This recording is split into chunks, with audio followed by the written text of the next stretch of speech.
은혜와 평강이 함께하기를 축복합니다. 주변에 계신 분들과 먼저 인사 나누도록 하겠습니다. 오늘도 잘 오셨습니다. 잘 오셨습니다.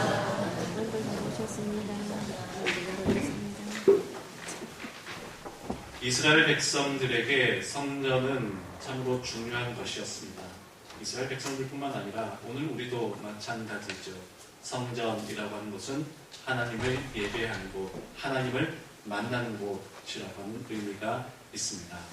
일주일 동안에도 분주하게 바쁘게 살아가면서 여러 가지 많은 일들로 피곤하고 또 여러 가지 많은 일들도 몸도 마음도 지쳐있고 상하기도 했을 때에 우리가 주의 전에 올라올 때에 하나님께서 주실 은혜를 사모할 때에 우리의 마음이 기쁘고 또 회복되어지는 경험들을 하게 됩니다. 오늘도 그런 마음으로 주의 전에 올라오셨을 줄 믿습니다. 아멘. 이스라엘 백성들이 광야에서 행진할 때에도 성막을 짓고 행진하는 중에도 성막이 가장 앞서 움직이며 그들은 성막을 따라갔고 또 한 곳에 머물 때에도 성막이 한 가운데 있으면서 모든 지파들이 모든 백성들이 성막을 볼 수 있도록 그렇게 배치했습니다. 그리고 시간이 지나서 이스라엘 백성들이 성전을 지었을 때에 솔로몬을 통해서 성전을 지었을 때에 그 성전이 얼마나 아름답고 얼마나 영광스러웠습니다.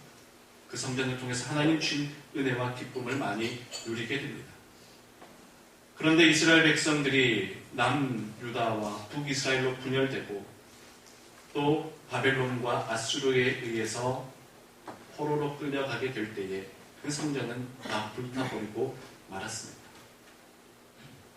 그리고 다시 포로에서 돌아오고 나서 느헤미야와 스룹바벨을 중심으로 다시 성전을 재건하게 됐죠.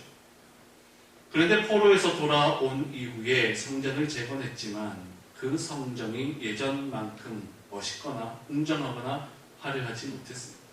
솔로몬 시대에는 막강한 자금력을 동원하여 최고급 자재들로 성전을 지었지만 바벨론 포로 이후에 그들은 돈이 없었고 또 도와주는 사람도 없었기에 이전만큼 크고 멋있는 성전을 지을 수는 없었습니다. 그런데 시간이 지나면서 그 성전마저도 그 작은 성전마저도 로마 군대에 의해 다시 회파되고 맙니다. 얼마 후 헤롯 대왕이 유대인들의 마음을 얻기 위해서 유대인들을 위한 성전을 다시 지어주게 되는데 스룹바벨을 통해 지었던 성전보다 훨씬 더 아름답고 웅장하게 지어줍니다. 그 성전을 바라보면서 유대인들은 다시 감격에 빠지게 되죠. 그러면서 그들은 어떤 생각을 했느냐? 이제 다시는 이 성전을 우리가 빼앗기지 않으리라. 어떤 일이 있어도 우리는 이 성전을 지켜가리라.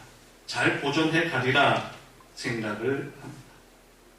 그러면서 신약 시대에 와서는 성전을 너무나 중요하게 생각했던 나머지 성전을 너무 강조했던 나머지 성전 자체가 신앙의 대상이 되고 말았습니다.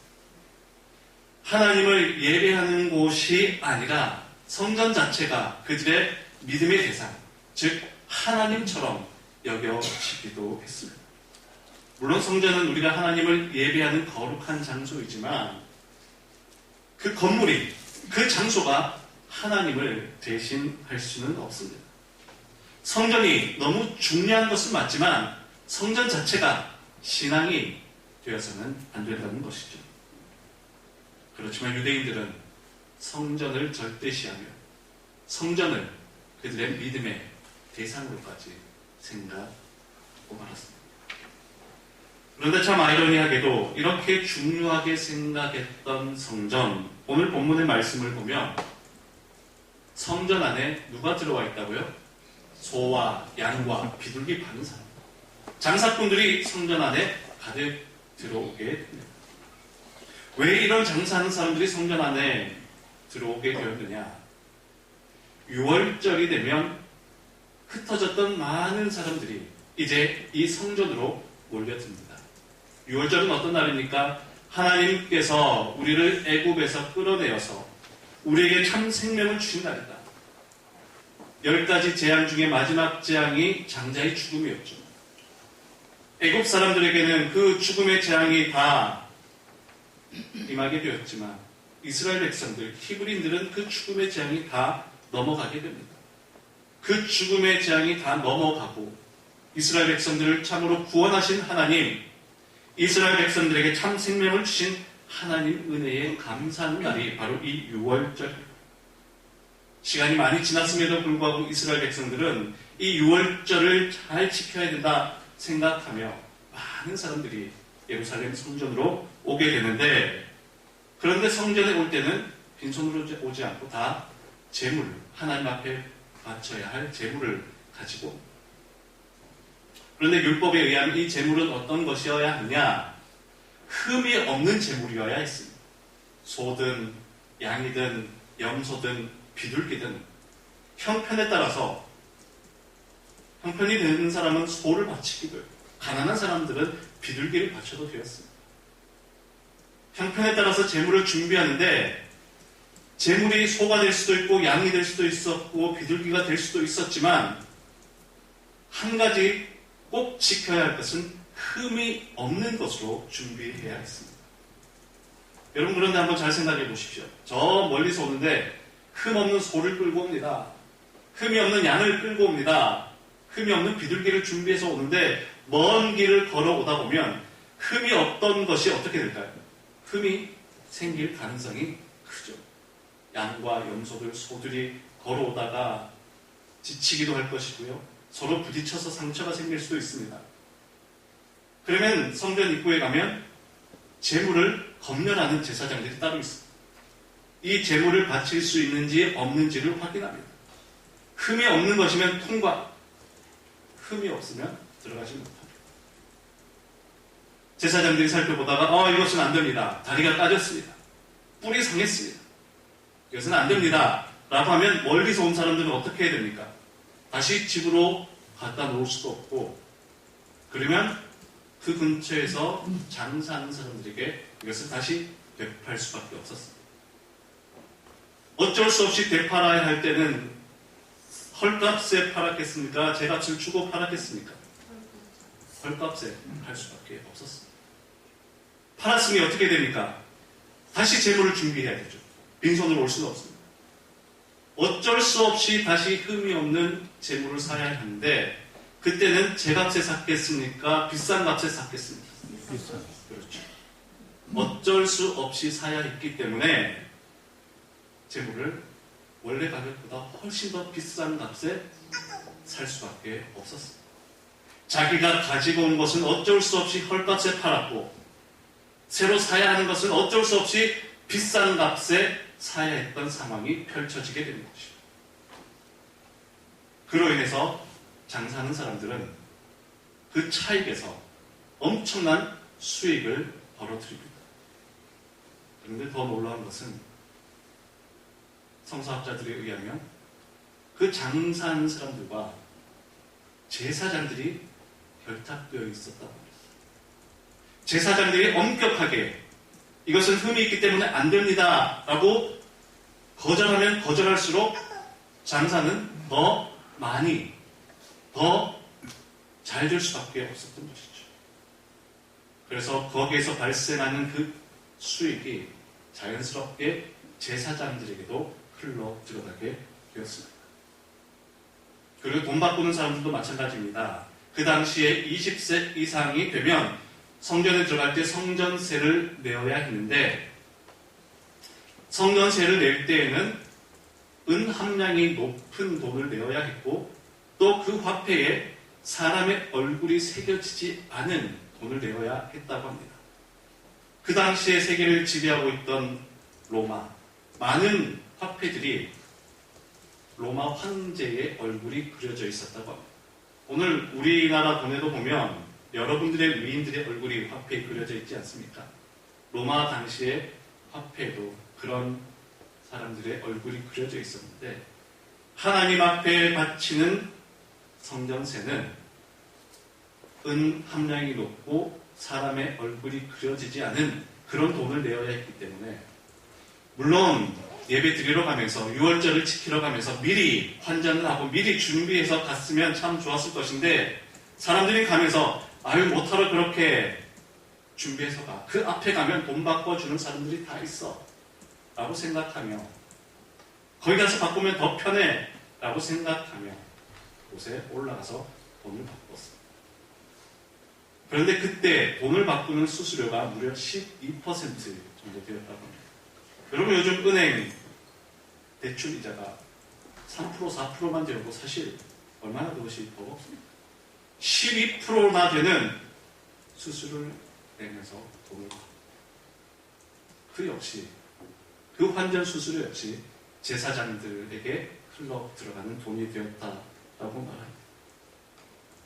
그러하니 6월절만 되면 한 대목 잡으려고 하는 사람들이 장사하는 사람들이 성전 안으로 들어와서 성전 앞에서 판을 치고 장사하고 돈을 바꿔주며 막대한 수익을 올리고 그것을 저지하고 그것을 막아야 했던 제사장들이 오히려 뒤에서 더 부추기고 그것을 이용하여 자신들의 이익으로 삼았던 상황들이 펼쳐지고 있었던 것입니다. 예수님께서 그 모습을 보시고 얼마나 안타까우셨겠습니까? 아니 오늘 본문을 보면 예수님께서는 안타까운 정도가 아니라 분노하고 계심을 보게 됩니다. 15절 말씀 함께 있습니다. 노끈으로 채찍을 맞는 자 양이나 소를 다 성전에서 내쫓으시고 돈 바꾸는 사람들의 돈을 쏟으시며 상을 엎어주시고 예수님께서 내쫓으시고 쏟으시고 엎으셨다. 15절에 세 가지 동사의 모습을 보면서 예수님의 마음이 어떠했는지를 잘 알 수 있습니다. 내쫓으시고 쏟으시고 엎으셨다. 예수님의 분노의 모습이 나타나 있습니다. 우리는 분노라고 하면 부정적인 이미지를 많이 떠올립니다. 저 사람은 분노 조절이 안 돼. 분노 조절 장애. 저 사람은 분노로 가득 차 있어. 분노라고 하면 부정적인 인식이 많이 있는데 미국 텍사스 크리스천 대학의 강남순 교수는 분노에 대해서 세 가지 유형으로 이렇게 이야기합니다. 첫 번째는 본능적 분노라고 합니다. 위험이 가해졌을 때 본능적으로 분노하게 된다는 것이죠. 누군가가 나를 위협하고 누군가가 나를 위험한 상으로 몰아넣게 되면 어떻게 됩니까? 우리 마음속에 있는 강한 힘이 발동되면서 분노하게 된다는 것이죠. 여러분 강아지나 고양이들도 위협하면 어떻습니까? 그 작은 강아지도 으르렁 거리면서 분노하는 모습을 볼 수 있습니다. 이것이 본능적인 분노라고 하고요. 두 번째는 파괴적 분노라고 합니다. 외부적 자극으로 인해서 자신이나 타인에게 파괴적인 행동이나 감정을 드러낼 때 누군가가 나의 상처를 건들고 나의 아픔을 건들고 또 내가 견딜 수 없는 스트레스가 올 때에 그것을 견딜 수 없어서 파괴적인 행동이나 감정 표현으로 다른 사람에게 표출하기도 하고 때로는 그 파괴적인 감정이나 행동이 스스로에게 나타나기도 합니다. 그래서 분노 조절을 하지 못해서 자해하는 그런 경우들도 보게 되죠. 세 번째는 성찰적 분노입니다. 자신에게 혹은 주변 환경에 사회나 공동체에 벌어지는 부당한 일을 보면서 잘못된 모습을 보면서 이것이 어떻게 바뀌어야 할지를 생각하고 성찰하는 과정. 이 분노는 궁극적으로 사회의 안녕을 초래하는 분노로 강남순 교수는 이야기합니다. 여러분들도 분노하실 때가 있으십니까? 분노하신다면 여러분들은 어떤 분노를 하십니까? 어떤 사람들은 평소에는 조용하고 평소에는 얌전하다가 먹을 거 앞에서 분노하는 사람들이 있어요. 왜 나는 안 줘? 나는 이것이 먹고 싶단 말이에요. 먹을 것 앞에서 분노하는 그런 사람들이 있어요. 또 어떤 사람들은 내 상처를 건들다. 누군가가 내 자존심을 건드는 순간 참을 수 없는 분노가 치밀어 오르면서 감정이 폭발하는 그런 유형도 있습니다. 오늘 우리에게 분노가 있다면 어떤 분노가 있어야 하겠습니까? 지금 예수님께서 분노하고 계신 분노는 어떤 유형의 분노입니까? 그렇죠. 바로 세 번째. 공동체가 무너지고 있고 하나님의 성전이 훼손되고 있는 것을 보면서 그곳에서 일어나고 있는 부당한 일, 말도 안 되는 일을 보면서 예수님께서는 분노하셨습니다. 어떻게 하나님의 성전에서 어떻게 기도해야 할 이 아버지의 집에서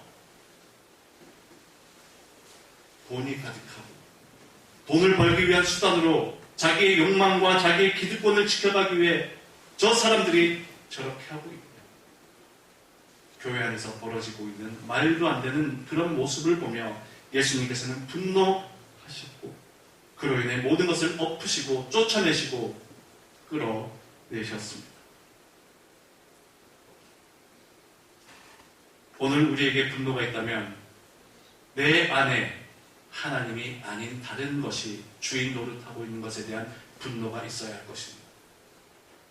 하나님의 영광이 있어야 할 그곳에 세속적 욕망이 가득하고 하나님의 은혜를 바라보며 살아가야 하는 우리에게 오히려 세상의 유혹을 따라가고 있는 나의 모습을 발견하고 있다면 내 안에 그런 죄악들, 내 안에 잘못된 생각들, 내 안에 있는 이기적 욕망들을 다 끌어내고 다 엎고 다 쓸어버리면서 예수님이 성전에 올라가셔서 분노하셨던 것처럼 내 안에 성찰적 분노를 통해 내 마음을 깨끗하게 내 마음을 거룩하게 바꾸어 가야 할 것입니다.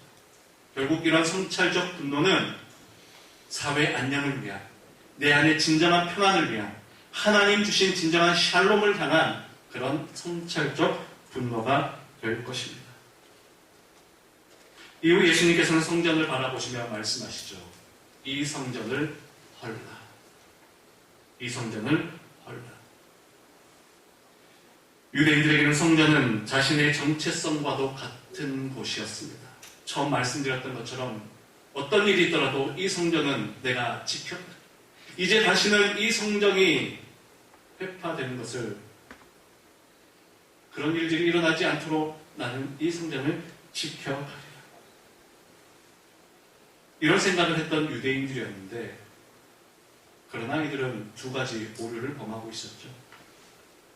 성전을 절대화했다. 이 성전을 절대화했다라는 것과 동시에 절대화했던 이 성전에서 장사하는 모습으로 변질돼요. 종교사를 연구해보면 그 종교가 부패하고 타락할 때는 외부에 의해서가 아니라 기득권을 가진 내부자들에 의해서 그 종교는 망해간다라고 말합니다. 종교가 망하는 것은 외부의 어떤 압력과 힘에 의해서 망하는 것이 아니라 내부에서 기득권을 가진 사람들에 의해서 그 종교는 망해간다는 것이죠. 기독교의 역사만 돌아보아도 그러합니다. 기독교는 역사적으로 외부의 탄압이 있을 때에 박해가 있을 때에 오히려 더욱더 견고한 믿음으로 쌓아 올라갔습니다. 더욱더 순전한 믿음으로 이 믿음을 지켜가기 위해 목숨까지도 내어놓을 수 있다라고 하는 생각으로 외부의 핍박과 탄압이 있었을 때에 더욱더 깨끗하고 더 아름다운 그런 믿음으로 그들의 신앙을 지켜갔습니다. 그런데 반면 힘을 가지게 되고 돈을 가지게 되고 명예가 쌓여가다 보면 그것을 소유하기 위해 그것을 이어가기 위해 기독교도 부패할 때가 있었습니다. 중세시대 유럽의 각 나라들은 기독교 왕국 크리스텐돔이라고 말하는데요. 크리스텐돔을 이루어 갔습니다. 콘스탄티누스 황제가 기독교를 공인하게 되죠. 기독교를 공인해 주면서 이제 교회는 더 이상 숨을 필요가 없었습니다. 예전에는 사자의 밥이 되기도 했고, 예전에는 기독교인이 된다고 하면 죽을 수밖에 없었던 온갖 박해와 어려움이 있었죠. 이제는 콘스탄틴 황제가 기독교를 공인해 주면서 떳떳하게 신앙생활을 할 수가 있었어요. 시간이 지나면서 기독교에 힘이 생겨나고 더 많은 사람들이 모이게 되자 이 기독교는 세상 권력과 점차 가까워지게 됩니다. 교회가 정치, 사회, 문화에 큰 영향을 주고 그 중심에 자리하게 되죠. 그래서 유럽을 가보면 어떻습니까? 곳곳에 크고 아름다운 교회와 성당들이 얼마나 많이 있습니까? 중세시대 때 교회가 어떠합니까? 중세시대에 정말 기독교 왕국을 이루면서 기독교가 사회, 문화, 역사 모든 것의 중심에 있었음을 보여줍니다. 물론 여러 가지 장점들이 있었죠. 많은 사람들이 기독교를 믿게 되었고 기독교가 사회 중심이 되었다라고 하는 것은 여러 가지 많은 장점들을 만들어내었습니다. 그러나 부작용도 만만치 않았습니다. 기독교 왕국을 이루면서 교회는 돈과 힘과 권력을 가지게 되었습니다. 박해받고 어려울 때에는 순전하고도 깨끗한 믿음을 가졌지만 돈과 힘과 권력이 모이게 되면서 교회는 점차 부패하기 시작합니다. 여러 가지 형태로 나타나게 되는데요. 먼저 교회에서는 면죄부를 판매하기도 했습니다. 면죄부가 무엇입니까? 죄를 사하여 준다라고 말하면서 돈을 더 많이 내면 더 큰 죄를 사함받을 수 있다라고 그렇게 가르쳤습니다. 그래서 성전함에다가 당시에 많은 동전을 보면 그 동전 떨어지는 소리에 맞춰서 당신의 죄가 사해집니다. 더 많은 돈을 내면 어떤 큰 죄라도 당신은 용서받을 수 있습니다. 거짓 교리를 가르쳐 거짓 평안을 그들에게 주어 돈을 내고 나면 내가 죄사함을 받았다고 하니 그들은 마음이 편안해집니다. 그러나 그것은 다 거짓 평안, 거짓 은혜를 가르쳤고 거짓된 구원을 그들에게 돈으로 팔기 시작했습니다. 돈으로 사람을 끌어들였던 것이죠. 그리고 사제들은 성경을 자신들의 기득권 유지를 위한 도구로 사용했습니다. 초기 기독교 시대와 중세 기독교 시대에는 라틴어로 된 성경을 읽었는데요. 라틴어가 그 당시에는 매우 거룩한 언어로 여겨졌습니다. 라틴어는 신의 언어다라고 하며 라틴어 외에는 어떤 언어로도 성경이 기록되어서는 안 된다라고 당시 사제들이 그렇게 강조하고 가르쳤습니다. 라틴어로 된 성경을 읽었고 라틴어로 된 성가곡을 불렀습니다. 그래서 지금도 교회 음악을 연주하거나 부르는 것을 보면 라틴어로 된 곡들이, 성가곡들이 참 많이 있는 것을 보게 되죠. 그런데 문제는 라틴어는 매우 어려운 언어였습니다. 배우기가 쉽지 않았고 잘 가르쳐 주지도 않았습니다. 소수의 특정 계급만이 라틴어를 배웠고 라틴어로 된 성경을 읽었습니다.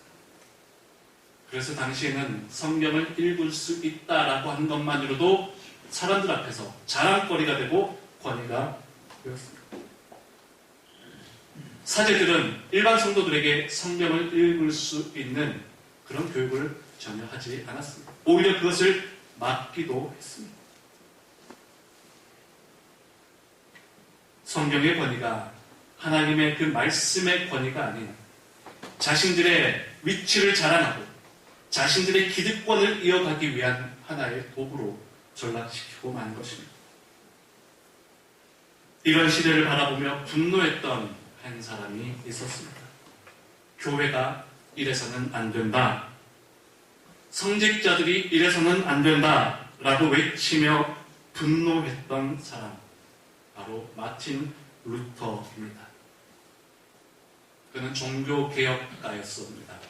교회가 잘못하고 있는 여러 가지 많은 일들을 보며 당시 성직자들이 잘못하고 있는 여러 가지 많은 상황들을 보며 95개의 반박문을 써서 위텐베르그 성당에다가 붙이게 됩니다. 면죄부 판매를 고발했고 교회의 여러 가지 수많은 잘못들을 고발을 그리고 그가 했던 또 중요한 일 하나가 바로 성경을 번역했던 일입니다. 라틴어로 된 성경을 일반 시민들이 읽을 수 있는 언어. 그 당시 루터가 독일에 있었기 때문에 독일어로 된 성경을 번역하게 됩니다. 오직 말씀으로 돌아가야 한다. 오직 믿음으로 돌아가야 한다. 말씀을 읽을 때에 우리가 진정한 믿음을 가질 수 있고 면죄부에서 얻는 은혜가 아니라 말씀에서 얻는 은혜, 말씀에서 얻는 그 구원을 우리가 모두 누리고 회복해야 한다. 라고 그렇게 가르쳤습니다. 그러자 여기저기에서 루터를 향한 비난이 이어지게 되죠. 결국 교황에게 파문당하기도 했는데 루터는 그러나 끝까지 자신의 이야기를 굽히지 않았습니다. 타협하지 않았습니다. 잘못된 모든 것을 다 쏟아내고 엎어버리고 오직 말씀으로 돌아가야 합니다. 로마 가톨릭 교회의 부패와 타락, 교회 안에 가득한 탐욕과 만모니즘, 그 모든 것을 쫓아내고 쏟아내고 엎어버렸던 것이죠. 예수님께서 성전 안에 모든 것을 엎으시고 말씀하셨죠. 이 성전을 헐라. 그리고는 내가 사흘 동안에 일으키리라. 내가 사흘 동안에 다시 이 성전을 짓겠다. 그러자 그 이야기를 들은 많은 유대인들이 이야기합니다. 이 성전은 46년 동안 지어지고 있습니다. 46년 동안 헤롯 대왕이 지금 짓고 있는데 아직도 완성된 과정은 아닙니다. 46년 동안 엄청난 돈을 들였고 46년 동안 수많은 사람들이 이 교회를 짓기 위해 애쓰고 있는데 아직도 다 짓지 못한 이 성전을 어떻게 당신이 사흘 만에 짓는단 말입니까? 그러자 유대인들이 내가 어떻게 사흘 동안 이 성전을 짓겠느냐라고 했을 때에 예수님께서 말씀하셨죠. 이 성전은 바로 내 자신이다. 이 성전은 자기 육체를 가리킨 말씀이다. 라고 21절에서 말씀합니다. 유대인들이 말했던 성전은 무엇이었습니까? 눈에 보이는 건물이었습니다. 화려하고 웅장해 보이는 벽돌로 쌓은 그 건물을 성전이라 생각했지만 예수님이 말씀하신 성전은 바로 예수님 자신이 바로 성전임을 말씀했습니다. 눈에 보이는 건물이 아니라 예수님이 진정한 성전입니다. 이 모든 탐욕과 거짓과 불법적인 것을 다 쓸어내고 몰아내고 이제 예수님이 주인이 되고 예수님이 진짜 성전이 되어서 이 땅의 많은 사람들을 구원으로 이끌 것이다 라고 말씀하셨던 것입니다. 오늘 우리 삶에 하나님이 아닌 다른 것이 내 안에 주인 노릇하고 있다면 우리도 그 모든 것을 다 쏟아내고 다 내쫓고 헐어버려야 합니다. 그리고 내 안에 다시 지어야 할 성전, 그것은 바로 예수 그리스도입니다. 하나님이 내 인생의 전부이며 예수님이 내 인생의 주인이심을 고백하는 그 믿음으로 다시 성전을 세워가야 합니다.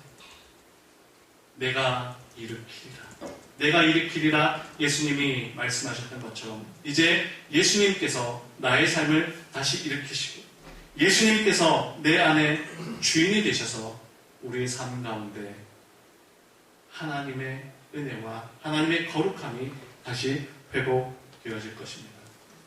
종교개혁주의를 맞이하면서 우리 안에 있는 모든 부패한 것들, 내 안에 있는 모든 잘못된 것들을 다 쓸어내고 오직 믿음으로, 오직 말씀으로, 오직 은혜로 회복되는 그런 귀하고 복된 믿음의 성도들 되시기를 간절히 축원합니다. 기도하겠습니다. 살아계신 하나님 아버지, 오늘 거룩한 주일을 맞이하여 주의 전에 나와 예배드리게 하심을 참으로 감사합니다. 예루살렘 성전 안에 하나님의 은혜가 아닌 돈이 가득하고 예수님의 사랑이 아닌 세상의 권력과 세상의 교만함이 가득했던 것을 보며 예수님이 그 모든 것을 다 쏟아내고 엎으셨던 것처럼 오늘 내 마음 안에도 잘못된 것이 있다면, 하나님이 아닌 다른 것이 내 안에 주인 노릇하고 있다면 그 모든 것을 쏟아내고 다 엎어버리며 내 삶을 믿음으로 세워가는 복된 삶이 되게 하여 주시옵소서. 내가 일으키리라. 예수님께서 우리의 삶을 다시 일으키시는 그런 믿음의 삶을 살아가게 인도하여 주옵소서. 예수님 거룩하신 이름으로 기도하옵나이다. 아멘. 찬송가 585장